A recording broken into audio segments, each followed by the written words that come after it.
అన్న విపాసన గురించి ఒక 3 డేస్గా అడుగుతున్నా, మీరు ఏ ఆన్సర్ ఇవ్వలేదు. అంటే జల్దీ క్యా హై అని అంటే నిజంగా తెలుసుకోవాలనుకుంటే వేచి చూడాలంటే. ఓకే, ఇవాళ ఇప్పుడు చెప్తారా? అందుకే రికార్డ్ చేస్తున్నాను.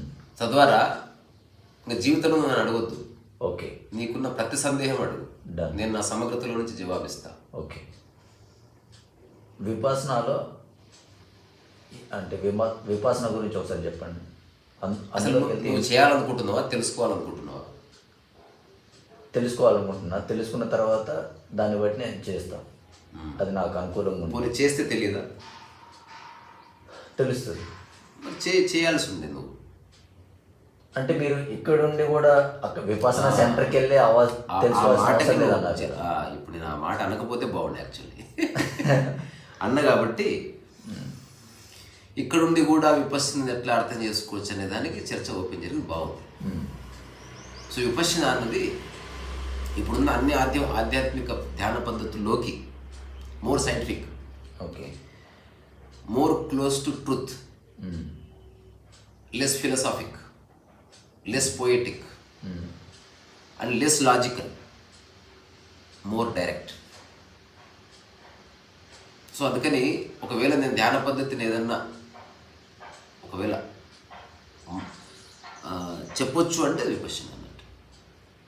సో లిబరేషన్ అంటే జీవితం యొక్క మూలాన్ని అర్థం చేసుకునే డైమెన్షన్ అందులో నాకు కనిపించింది. Even Jiddu Krishnamurti also said this is something అన్నాడు. ఇందులో ఏమీ లేవు అసలు, నథింగ్. నీవు, నీ యొక్క శరీరం, నీ మనస్సు, నీ శ్వాస, విపశ్యన, ఇంకా వేరే ఏం లేవు. ఇంకా పుస్తక పఠనం లేదు, జ్ఞాపకం ఉంచుకోవడం లేదు, జపం లేదు, తపము లేదు, పాదుకా సేవ లేదు. అవన్నీ తప్పనట్లేదు, అవి లేవు. Okay, simple. ముఖ్యమంత్రిని కలుసుకోవాలంటే మనకు అన్నీ ఉంటాయి కదా. ముఖ్యమంత్రి మనవాడికి ఏం అవసరం లేదు. అంటే ముఖ్యమంత్రిని కలుసుకోవడానికి ఇవేవి అక్కర్లే. అవన్నీ ఉన్నాయి కాబట్టి అవన్నీ ఉన్నాయని మనం అనుకుంటున్నాం, నిజంగా అక్కర్లేదు. డైరెక్ట్గా యాక్ట్ చేసుకోవచ్చు.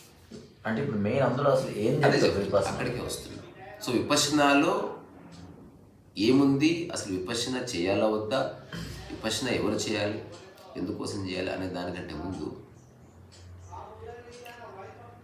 ఒక చిన్న కథ చెప్తా. ఓకే, ఆ కథలో ఇప్పుడు నేను చెప్పాలనుకుంటున్న విషయం యొక్క సమగ్ర సారం ఉంది. అది గ్రాస్ప్ చేస్తలేదో చూద్దాం. సరే. గురువుగారి దగ్గర ఒక అతను వచ్చాడు. వచ్చిన తర్వాత ఒక ప్రశ్న అడిగాడు. గురువుగారు, నేను జీవితకాలం ప్రశాంతంగా ఉండాలంటే ఏం చేయాలి? ఏమడిగాడు? నేను జీవితకాలం ప్రశాంతంగా ఉండాలంటే ఏం చేయాలి? అంటే ఏం జరిగినా పట్టించుకోకుండా. గురువు ఏం చెప్పాడు? ఏం జరిగినా పట్టించుకోకు. అంతే, అయిపోయింది. End of the story. ఇప్పుడు దీనికి 2 కథలు ఉంది. లేదా ఇదే ప్రశ్న 5 మంది అడిగారు. గురువుగారు అందరికి ఇదే చెప్పాడు. అందరు అడిగిన ప్రశ్న ఏంటి? జీవితకాలం ఆనందంగా ఉండాలంటే ఏం చేయాలి, ప్రశాంతంగా ఉండాలంటే ఏం చేయాలి? గురువుగారు ఇచ్చిన జవాబు ఏంది? దేన్ని పట్టించుకోకుండా. మొట్టమొదటి వ్యక్తి అడిగాడు, అంటే దేన్ని పట్టించుకోవద్దంటే అంటే దేని గురువుగారు అని అడిగాడు.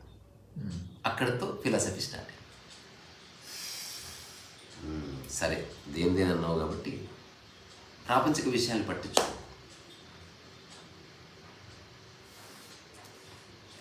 అయిపోయిందా? రెండో వాడు దేన్ని పట్టించుకోకుండా గురువు గారు చెప్పిన తర్వాత రెండో వాడు అడిగాడు, దేన్ని పట్టించుకోవద్దంటే ఎట్లా గురువుగారు, అంటే దేన్ని ఎట్లా? మళ్ళీ గురువుగారి ఫస్ట్ వాడికి ఇచ్చిన ఆన్సర్ ఇచ్చాడు. దేన్ని పట్టించుకోవద్దంటే ప్రపంచక విషయాలు పట్టించుకోకు. ప్రపంచక విషయాలు అంటే ఏ గురువుగారు అని అడిగాడు. అప్పుడు గురువుగారు స్టార్ట్ చేశాడు. ప్రపంచం అంటే సో మనిషి సృష్టించింది, ఈ కార్లు, బిల్డింగ్లు, అది ఇదంతా కలిపి. అవి తీసేస్తే ప్రశాంతంగా ఉంటుందా గురువుగారు? ఉంటుంది. వాటిని పట్టించుకో. అసలు పట్టించుకోవడం అంటే ఏంది గురువుగారు? అంటే అది ఉన్నా లేకపోయినా పట్టించుకో. దానికి గీత పడ్డా మంచిగా ఉన్నా పట్టించుకో. చాలా బాగా అర్థం. ఇప్పుడు నెక్స్ట్ 3వ వాడు, ఆ తర్వాత రియల్ హీరో వస్తున్నాడు. ఇది ఆన్ ద లైన్. మన సేమ్ ఇప్పుడు గురువుగారు అడిగాడు, చెప్తే గురువుగారు ఏమన్నాడు, ఏమి పట్టించుకోవద్దు అన్నాడు. ఫస్ట్ వాడు అడిగాడు, ఎలా పట్టించుకోవద్దు, ఏమేమి పట్టించుకోవద్దు, ఏమేమి పట్టించుకో, ప్రపంచాన్ని పట్టించుకో, ప్రపంచం అంటే ఏంది గురువుగారు, స్టార్ట్ అయిందా లొల్లి అడిగాడు. ఇప్పుడు ప్రపంచంలో కొన్ని ముఖ్యమైనవి ఉన్నాయి కదండి, మరి వాటిని పట్టించుకోకపోతే ఎట్లా? ముఖ్యమైనది ఎట్లా అయింది, ఎవరు చెప్పారు ముఖ్యమైనదని? నేనే అనుకుంటున్నా. అట్లా అనుకోవడం మాని, గవర్నమెంట్ ఎవరు చెప్పిందా? అలాగే ఇంకోటి వచ్చాడు, అలా అనుకోవడం మానేమన్నారు, కానీ చాలా కష్టం అండి. అందుకని నువ్వు ధ్యాన పద్ధతి అవసరం.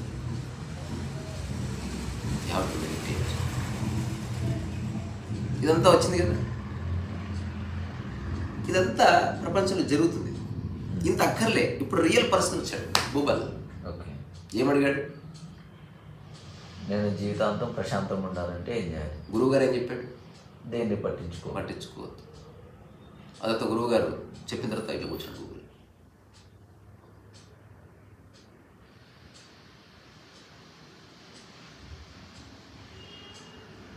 ఒక హాఫ్ అన్ అవర్ 1 అవర్ గడిచింది.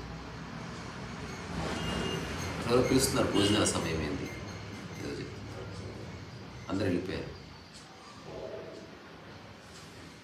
తర్వాత ఎవరో వచ్చి, గురువుగారు కూడా వచ్చారు. పిలుస్తున్నారు, నేను పిలుస్తున్నాను, వినిపించట్లేదా? నేను పట్టించుకోలేదు, నాకు అవసరం లేదు, సింపుల్. ఓకే,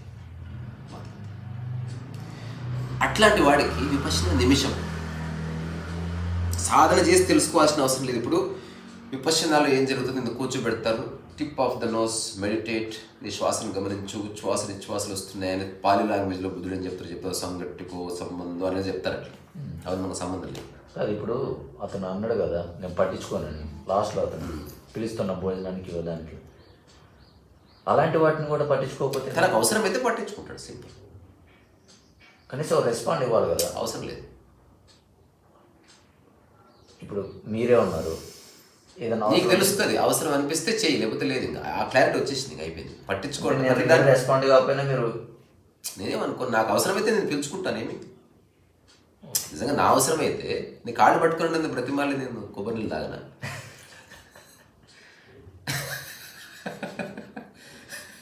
ఎందుకో నాకు కొబ్బరి నీళ్ళు గుర్తొస్తున్నాయి పొద్దు నుంచి. సో విపశ్యన ఆ శ్వాస వస్తూ పోతుంది, దాన్ని గమనించమంటారు. ఒక 3 days నువ్వు డైలీ 8 hours చేస్తున్నావు. అది డైలీ 8 hours ఆశ్రమంలో. మనం ఇంట్లో ఎందుకు చేయలేమంటే 8 hours నువ్వు అట్లా ఫోకస్ చేయలేవు. నువ్వు పక్కకి జరిగితే అంటాడు, focus on the tip of the nose, the breath is coming in and coming out, pay attention closely. సత్యనారాయణకు ఇంకా వాయిస్ వస్తుంది, pay attention closely, just you feel the warm air on your lips, top of the lip, and అట్లా చెప్తుంటాడు అనమాట. So అందుకని నువ్వు నిరంతరం చూస్తూ ఉండగా నీకేం తెలుస్తుంది? Now you feel sensation on your nose. నీకు యాక్చువల్గా అని అవుతుంది. ఇది ఎట్లా తెలుసుకోవచ్చు? విపశ్యన చేయకపోయినా జండుమం రాసుకో, చిన్నగా రాసుకుంటే అంటుందా? ఎవరు అంటున్నారు? అది ఎవరు పక్క ఊరోళ్ళు ఎవరో కాదు కదా.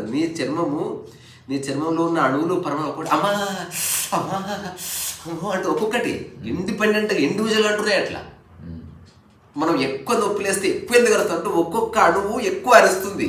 అట్లా మొత్తం కలిపి నేను ఒక అరుపు అనిపిస్తాయి. Basically not one entity.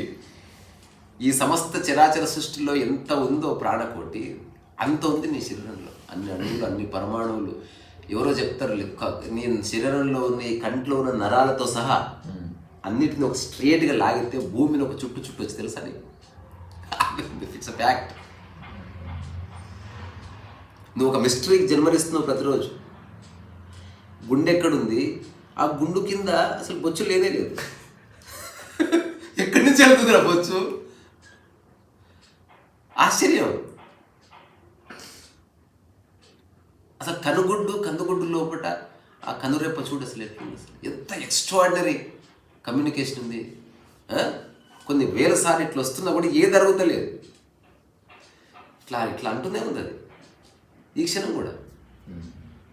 So కొన్ని 100,000 సార్లు వాడినా దాని పటుత్వం కొంచెం కూడా తగ్గడం లేదు, మరకలు పడ్డం లేదు, రాపిడి లేదు, ఏమీ లేదు. So something is happening. ఎట్లా ఉందంటే ఒక పెద్ద డ్యామ్ కట్టినప్పుడు ఒక 2-3 వేల మంది వర్కర్స్ కలిసి ఇటుక పేర్చి డ్యామ్ పూర్తి చేసినట్టు అట్లా మన శరీరంలో ఉన్న అణువులు, పరమాణువులు నిన్ను నిలబెడుతున్నాయి. ఇందులో డౌట్ ఉందా? అయితే ఇప్పుడు నువ్వు ఆ నోస్ మీద ఫోకస్ చేసి చూస్తుంటే నీకు సంబంధం తెలుస్తుంది. Zoom Zoom it's actual it ఉండదు. ఎగ్జాక్ట్లీ అంటే అది ఉన్నట్టు పోతున్నాడు తెలుస్తుంది. ఒక 4 days తర్వాత యాక్చువల్గా ఏంటంటే నీ యొక్క ఫోకస్ని టాప్ హెడ్ మీద పెట్టమంటే నువ్వు వెంబడి నీ మైండ్ ఇక్కడికి వెళ్తుంది. మొట్టమొదటిసారి తెలుస్తుంది నీ మైండ్ ఎక్కడ ఉంది. నువ్వు ఎక్కడ అనుకుంటే అక్కడ ఉంటుంది నీ మైండ్. అది ఎక్కడ కూడా తెలుస్తుంది కానీ సంవేదన తెలియదు నీకు. ఆ 3 days ఆఫ్ ఎక్స్ట్రీమ్ సైలెన్స్లో నీకు వేరే ఆలోచనలు ఏమి లేవు, మాటలు లేవు, కళ్ళు బంద్ అయిపోయింది, అన్ని బంద్ అయిపోయింది, రుచి బంద్ అయిపోయింది. అందుకని మొట్టమొదటిసారి ఆ ఫ్యాకల్టీ ఓపెన్ అయింది. ఇప్పుడు నిర్మానుష్యంగా రోడ్లు ఎప్పుడు ఉంటాయి, ట్రాఫిక్ ఉంటే తెలియదు మనకు. ట్రాఫిక్ లేకుండా అది ఒకసారి ఇట్లా జరిగింది. నేను కోటిలో దింపమన్నా, అర్ధరాత్రి 1 గంటకు వాడు ఆ కోటిలో దింపితే ఇది కోటి కాదని వాడితో కొట్లాడింది. ఇంత పెద్దగా ఉండదు కోటి, సన్న గల్లీలు షాపులు ఉంటాయన్న. అప్పుడు పెద్ద ఆయన చెప్పిండు, అవన్నీ మూసుకుని వెళ్ళిపోయారు నాయన, కోటి పెద్దగానే ఉంది, ఈ జనాలు దాన్ని క్రౌడ్ చేసినట్టే. అప్పుడు నేను పోల్చుకోలేకపోయినా కోటిని అసలు. అట్లా ఒక 4-5 days తర్వాత యాక్చువల్లీ సీ నీ హోల్ బాడీలో సంవేదన ఇట్లా. నువ్వు ఎక్కడ తర్వాత నీకు ఒక ఎఫిషియన్సీ వస్తుంది. ఇప్పుడు నా యొక్క దృష్టి నీకు కనబడదు, నాకు తెలుస్తుంది. నా దృష్టి ముక్కు మీద పెట్టిన జూమ్ జూమ్ జూమ్, లిప్ మీద పెట్టిన లిప్ జూమ్ జూమ్ జూమ్, నెట్టి మీద పెట్టిన జూమ్ జూమ్ జూమ్, కళ్ళ మీద పెట్టిన జూమ్ జూమ్ జూమ్ జూమ్, చెవుల మీద పెట్టిన జూమ్, తర్వాత మొత్తం తలంతా పెట్టిన జూమ్ జూమ్ జూమ్ జూమ్ తెలుస్తుంటుంది. నాకు తెలుస్తుంది. నీ సెన్సిటివిటీ అంతే. అదే చేతులు మోచేయి కొన్ని చోట తెలియదు, బ్లాక్స్ ఉంటాయి మనకు. అక్కడే ఫోకస్ చేయమని చెప్తాను.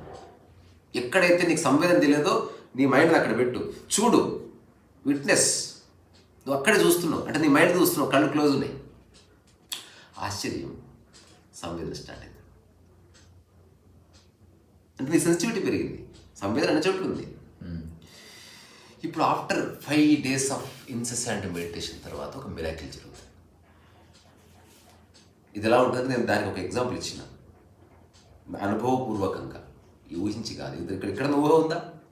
ఏ ఊహ లేదు అసలు. ప్రపంచంలో ఉన్న అన్ని ధ్యాన పద్ధతుల్లో ఊహ బ్రహ్మాండంగా ఉంది, విపశ్యనాలో ఊహ లేదు అసలు. Your practical reality, you are witnessing with your own unperturbable mind అన్నట్టు. ఈ Vipassana is not a concept, it's a reality. నీ సెన్సిటివిటీ నువ్వు పరిచయం చేసుకుంటున్నావు. You are extremely sensitive. చూస్తున్నావు అట్లా. ఇప్పుడు నువ్వు ఇట్లా కూర్చుంటే నేను ఎత్తిన నీళ్లు గుమ్మరించినాను, నీళ్ళు ఎట్లా పడితే నీ బాడీ ఎలా పడుతుంది? ఇట్లా నీళ్ళు గుమ్మరించిందా, ఇట్లా పట్టుకొని పోవా ఇట్లా. అవును. అట్లా నీ తరంగాలు నీ బాడీ అంతా తిరుగుతుంటాయి. ఇంకా బ్లాక్స్ అన్ని క్లియర్ అయిపోయినాయి కదా. Zoom Zoom Zoom Zoom Zoom Zoom. అప్పుడు నీకు ఏం తెలుస్తుందంటే యాక్చువల్గా నీ అణువులు, పరమాణువులు నిరంతరం మరణిస్తూనే జన్మ తీసుకుంటున్నాయి. నువ్వు ఇప్పుడు ఆఫ్టర్ 50 years మరణించడం లేదు. ఈ క్షణం జన్మ తీసుకుంటున్నావు, ఈ క్షణం మరణిస్తున్నావు, ఈ క్షణం జన్మ తీసుకుంటున్నావు, ఈ క్షణం మరణిస్తున్నావు, ఈ క్షణం జన్మ తీసుకుంటున్నావు, ఈ క్షణం మరణిస్తున్నావు. ఇది జనన మరణాల చక్రము కొనసాగుతూనే ఉంది నిరంతరం. ఒకసారి మరణించిన తర్వాత తిరిగి జన్మ తీసుకోకపోవడంతో మరణం అంటున్నాం మనం.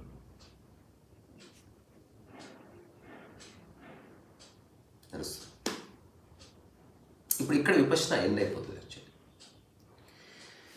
అయితే దీంట్లో డీప్గా ఇది కూడా ఒక ఆర్ట్ లాగా చూసేవాళ్ళు కొందరు ఏం చేస్తారంటే, ఇప్పుడు ఇది నమ్మడానికి సాధ్యం కాదు, నేను చెప్పినా నమ్మకండి, బట్ ఇట్స్ ఎ ఫ్యాక్ట్. అలా జరుగుతుంది. అంటే నీ సెన్సిటివిటీ పెరుగుతున్న కొద్ది. ఇప్పుడు నువ్వు ఒక ఆర్టిస్ట్ అనుకో, ఎప్పుడు చూడండి చూస్తావా లేదా? ఒక మెకానిక్ శబ్దం విని చెప్తాడు ఎక్కడ రిపేర్ ఉందో, వాడు తెలుస్తుంది. అట్లా మొట్టమొదటిసారి నీ మనస్సు, నీ శరీర భాగం లోపల కూడా వెళుతుంది. You actually see your heart beat. మస్తు భయం అవుతుంది. అంటే నువ్వు ఎప్పుడు తెలియదు కదా నీకు అది ఎలా ఉందో అన్న రూపము కాకుండా దాని యొక్క కదలికలను బట్టి నీ మైండ్ ఎక్కడ కాలేయం మీద నిలిపొచ్చు, మూత్రపిండాల మీద నిలిపొచ్చు, గుండె మీద నిలిపొచ్చు, నీ పొత్తి కడుపు నాభి లోపల నిలిపొచ్చు.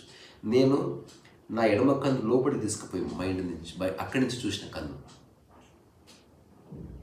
ఇదేం మిరాకిల్ కాదు.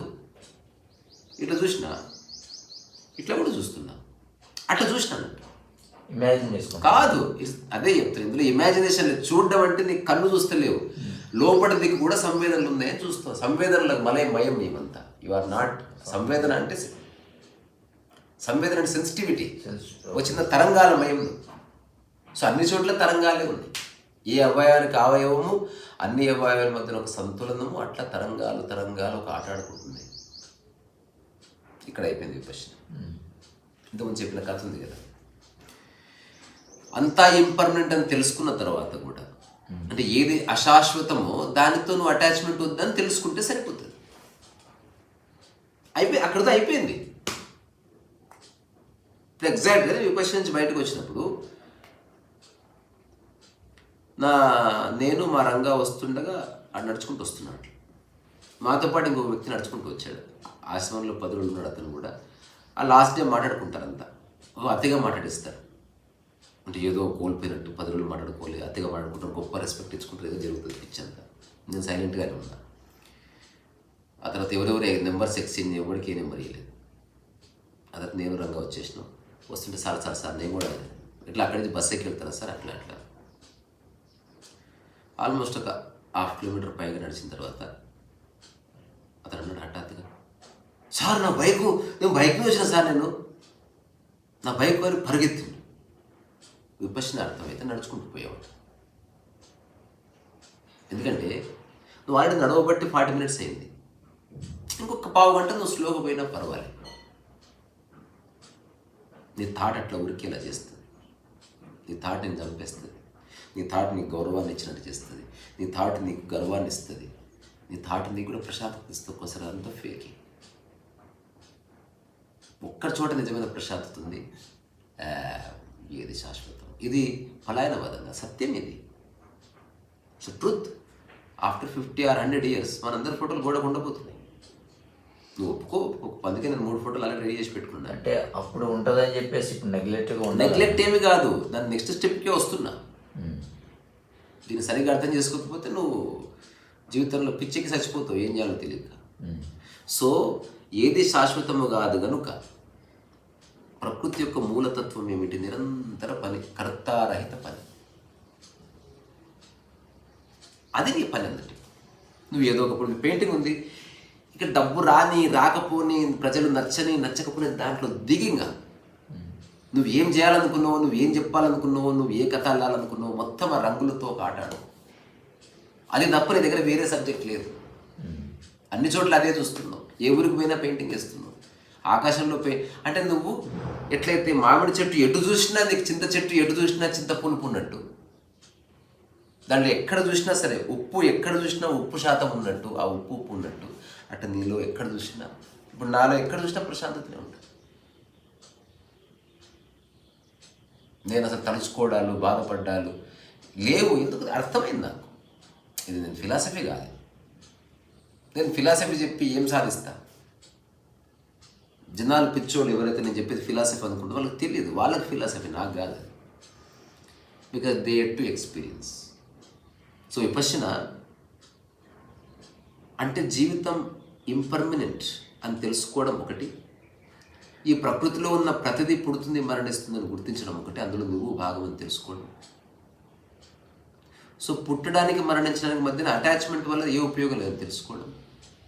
ఒక వస్తువు ఉపయోగించుకోవడం వేరే, నాదనుకోవడం వేరే. సో నిజంగా ఇంపర్మనెంట్ అని తెలుసుకుంటే నాది అన్న భావన పరిపూర్ణం. ఇంపర్మనెంటే అయిన తర్వాత, అశాశ్వతం అయిన తర్వాత ఇంకా నాదేంది నీదేంది. ఎట్టుందంటే ఒక బస్సు కొండ చర్య మీద నుంచి స్లిప్ అయి పడిపోతుంది. ఆ కరెక్ట్ పడే సమయానికి ముందు భూబల్లో ఇంకో ఫ్రెండ్ ఇద్దరు కొట్లాడుతున్నారు, ఈ సీట్ నాదంటే ఈ సీట్ నాదని. కానీ వాళ్ళకి తెలియదు కదా, 1 నిమిషం తర్వాత దిగిపోతుంది.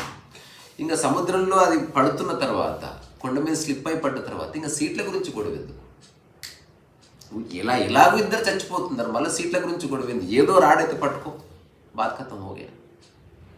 సో అక్కడ కూడా సీట్ గురించి ఆలోచిస్తున్నాం అనుకో, you are doing something wrong. So ఎవడైతే నిష్కామ కర్మని అర్థం చేసుకున్నాడో వాడు జీవితకాలం అద్భుతంగా పనిచేస్తాడు. వాడు పనికి సక్సెస్ ఫెయిల్యూర్ ఉండదు. వాడు అర్థం చేసుకోవడమే ప్రకృతి పరంగా గొప్ప సక్సెస్. అది అర్థం కావడమే అత్యంత అరుదైన విషయం. నేను చెప్తున్నా కదా, ఇంతకించిన అరుదైన విషయం లేదు. నువ్వు చాలా అవార్డు రావచ్చు, నీకు కోర్టు రావచ్చు, కానీ నీకు బాధలు, కన్నీళ్ళు, కోపాలు, తాపాలు, ద్వేషాలు అన్నీ ఉంటాయి. అవేవి లేని ఒక స్థితి ఉంది. అది ఎప్పుడు వస్తుంది? అంత అశాశ్వతం, సత్యం. అది ఫిలాసఫీ కాదు. మన ముందే మహాత్మా గాంధీ బాయ్, వల్లభాయ్ పటేల్ బాయ్, సూపర్ స్టార్ కృష్ణ బాయ్, ప్రణబ్ ముఖర్జీ బాయ్, రామకృష్ణ పరమహంస, రమణ మహర్షి, వివేకానంద, మీరా, మార్వ మీద రేపతిలో రీసెంట్ టైమ్స్లో ఎవరెవరు పోయింది.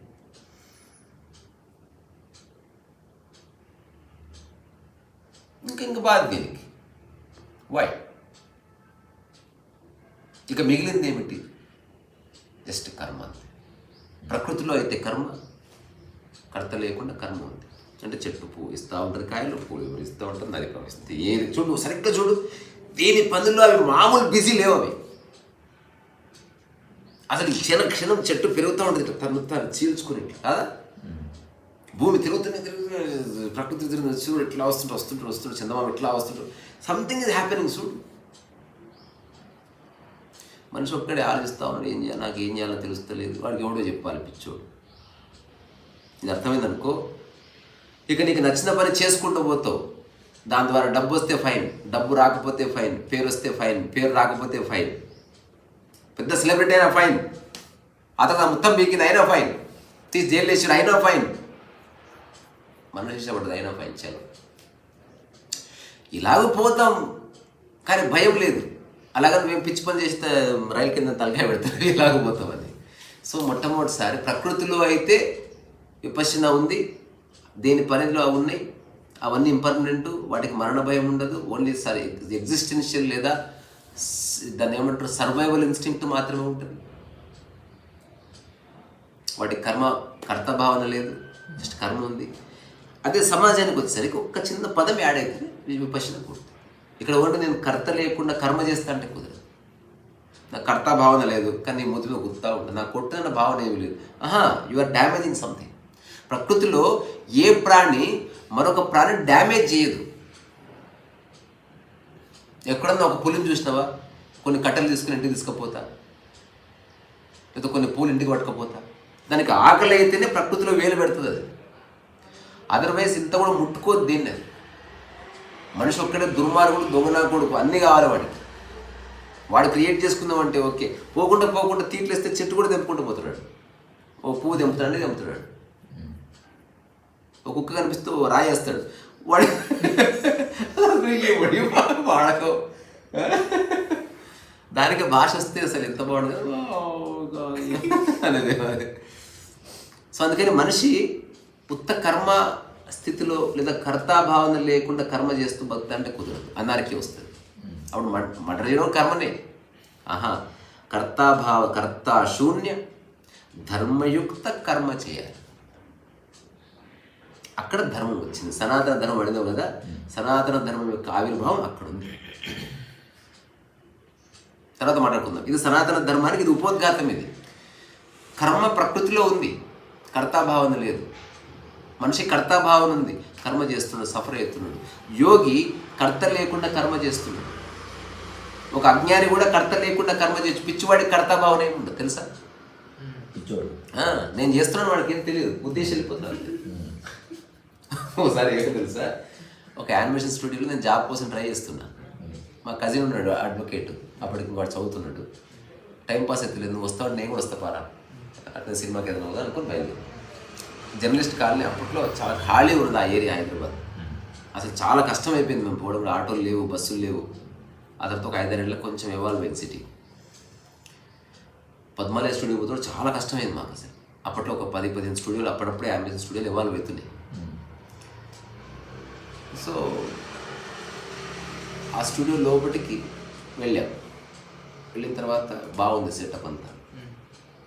అప్పట్లో అంత రెసిడెన్స్ లేవు, పెద్ద పెద్ద బిల్డింగ్లు తక్కువ. అక్కడ చాలా మూలు కట్టేశారు కాబట్టి ఒక 20,000 పెడితే పెద్ద పెద్ద బిల్డింగ్లు రెంట్ తీసుకుని కంపెనీలు నడిపేసుకున్నారు. ఆ బిల్డింగ్ పోతే అక్కడ ఆ ఎండి ఏమన్నాడంటే మిస్టర్ కాంత్ ఒక హాఫ్ అన్ అవర్ తర్వాత అతను వస్తాడు, కన్సర్న్ పర్సన్ హెచ్ఆర్, అతను మీ టెస్ట్ తీసుకుంటాడు. ఒకవేళ ఓకే అయితే మీకు 9,000 అంటే శాలరీ ఉందా? 5,000 అంటే అసలు నా దృష్టిలో 2,000 అని అడిగా ఉన్నది. ఆ టైప్ మైండ్ ఉన్నది.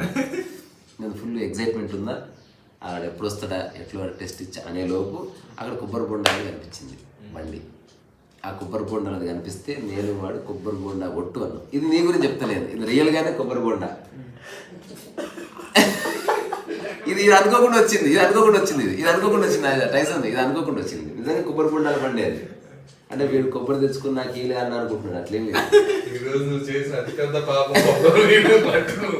రోజు చూస్తున్నారా ఎవ్రీడే వాచింగ్.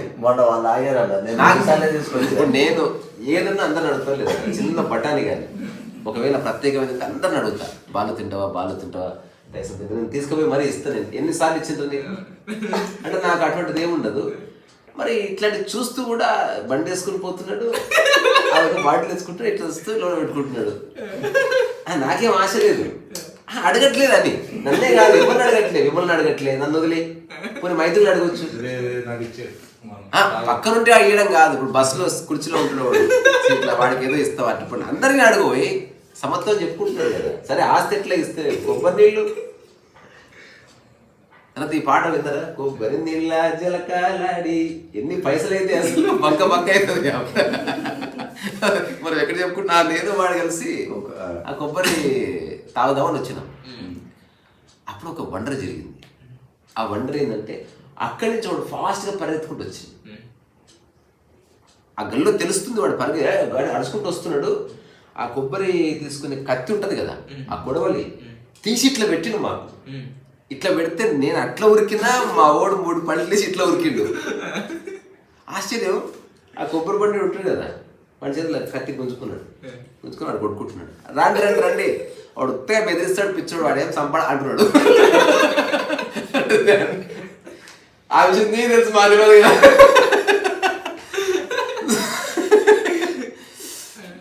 సో ఎవరికైనా ప్రాణభయం ఉంటుంది. ఇప్పుడు లైఫ్ ఈజ్ ఇంపర్మనెంట్ కాబట్టి నువ్వు వైల్డ్గా మారదు. ఇది ఇంపర్మనెంట్ అని ఎత్తి కొట్టకు. దాని సమయం అంతా అది జీవించాలి. అట్లా పర్మనెంట్ ఉంటుంది, ఫైనల్ ఇంపర్మనెన్స్ అర్థం చేసుకోవాలి.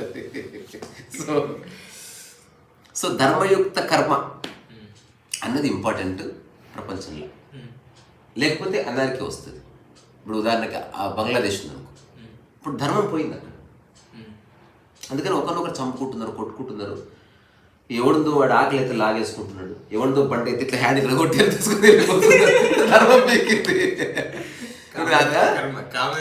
అదే అంతే, అదే అతి అన్నార్కి. ఒక్కసారి అన్నార్కి ప్రబలింది అనుకో, మళ్ళీ నువ్వు సెటిల్ చేయడం చాలా కష్టం. ఒక శివాజీ లాంటి వాడు, లేకపోతే ఒక రాజు, లేకపోతే ఒక నియంత లాంటి వాడు పుట్టాల్సి వస్తుంది, డిక్టేటర్ పుట్టాల్సి వస్తుంది.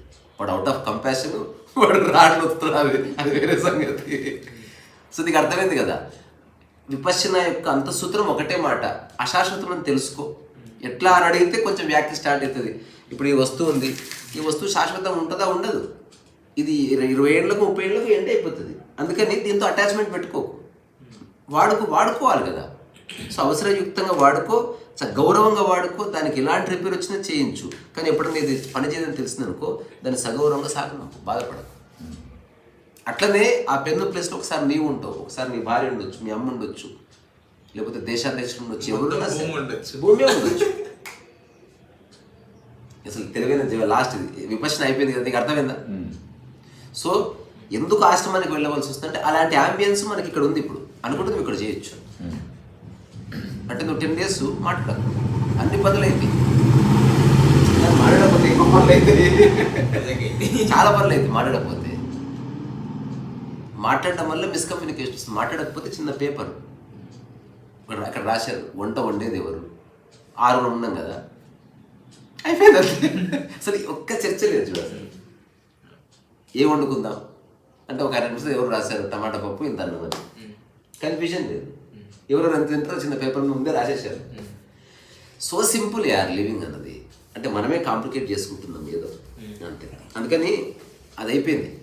విపశ్యన అంటే నీకు 100% తెలిసింది, everything in the existence it self impermanent.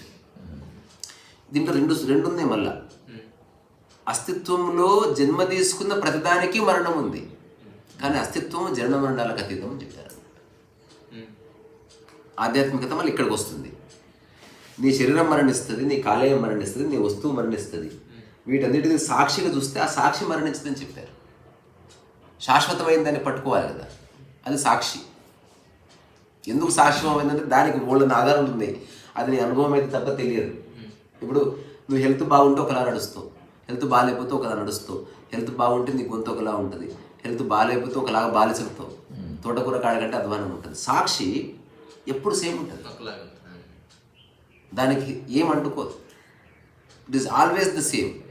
నువ్వు మరణశయ్య మీద ఉంటే సాక్షి ఎంత ఉంటుందో, నువ్వు సంపూర్ణ యవ్వనంలో లేదా ఆరోగ్యంలో ఉన్న సాక్షి అంతే ఉంటుంది. సాక్షికి హెచ్చు తగ్గులు లేవు. ఉంటే ఉంది, లేకపోతే లేదంతే. హెచ్చు తగ్గులు లేవు, అది ఉంది, that's all. It's there or it's not there. It's like god, it's there or it's not there అట్లా. సో మనం 3-4 డిస్కషన్స్ ఇంత ఒక తంతి ఇది. ఆ విపశ్యన యొక్క చరమస్థితిలో మన ప్రపంచంలో సనాతన ధర్మం స్టార్ట్ అవుతుంది. అప్పుడే నీకు ప్రపంచం ఆర్డర్లీనెస్ వస్తుంది. సరే అన్నీ అశాశ్వతం, మరి అశాశ్వతం అని తెలుసుకున్న ఈ అవగాహన శాశ్వతం ఉండిపోతుంది. అదే ఎగ్జిస్టెన్స్ అన్నట్టు. సంథింగ్ ఈజ్ దేర్, అది నువ్వు ప్రూవ్ చేయలేవు. సో ఏదైతే శాశ్వతం ఉంటుందో దాన్ని పట్టుకోవాల్సిన అవసరం లేదా, ఏదైతే అశాశ్వతమో దాన్ని పట్టుకోదేం లాభం. ఆలోచించు. ఇప్పుడు బ్యాగ్ పట్టుకుంటావు, ఎప్పుడైనా ముక్కును పట్టుకున్నావా? ఎప్పుడు నీతోనే ఉండే దాన్ని ఎందుకు పట్టుకునేది?